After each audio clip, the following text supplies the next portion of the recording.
বেবিরা সবসময় একরকম খাবার খেয়ে খেয়ে অভ্যস্ত হয়ে গেছে আর ভালো লাগে না। তাই ভাবলাম আমার বাবুটাকে একটু ভিন্ন ধরনের কিছু রান্না করে দেই। তো ওর জন্য আমি ভাবলাম আজকে চিড়া দিয়ে ফ্রাইড রাইস বানাবো।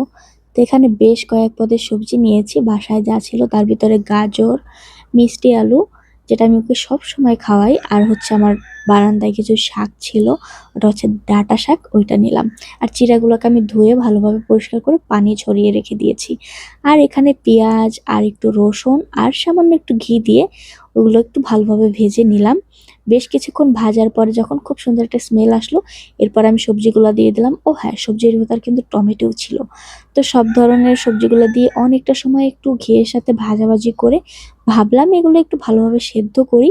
এর জন্য কয়েক চামচের মতো আমি পানি দিয়ে দিয়েছি, কারণ একদম শুকনা ছিল। দেন সামান্য একটু লবণ দিয়ে দিয়েছি। আপনার বেবির বয়স যদি 1 বছরের কম হয়ে থাকে তাহলে আপনি চাইলে লবণটা স্কিপ করতে পারেন। তো আমার বেবির যেহেতু বয়স 1 বছরের উপরে হয়ে গেছে, তাই আমি লবণটা দিয়ে দিলাম। দেন যখন সবজিগুলো ভালোভাবে সিদ্ধ হয়ে গেল, এরপর আমি এখানে ডিম অ্যাড করে দিলাম, যেটা আমি আগে থেকে ফাটিয়ে গুলিয়ে রেখেছিলাম, আপনাদের দেখিয়েছি।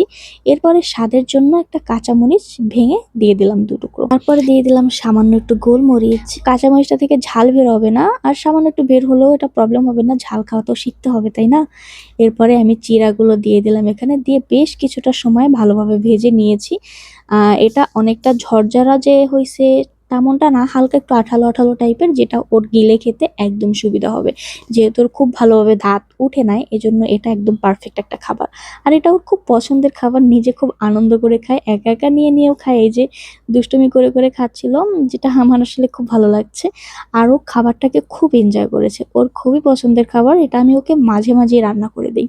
তো এক ধরনের খাবার খেয়ে যাতে ওর অস্বস্তি না লাগে, এজন্য চেষ্টা করি সবসময়ের জন্য একটু ভিন্ন ভিন্ন ধরনের খাবার ওকে ট্রাই করানোর, যেটা ও খুব এনজয় করে। আর সব বাচ্চাদেরই দেখা যায়, আমরা বড়রা আসলে সহ্য করে নিই এক ধরনের খাবার বারবার খাওয়াটা, বা একটু চেঞ্জ মন চাইলে বলি বা নিজেরা করে নিতে পারি, বাচ্চারা কিন্তু সেটা বলতে পারে না।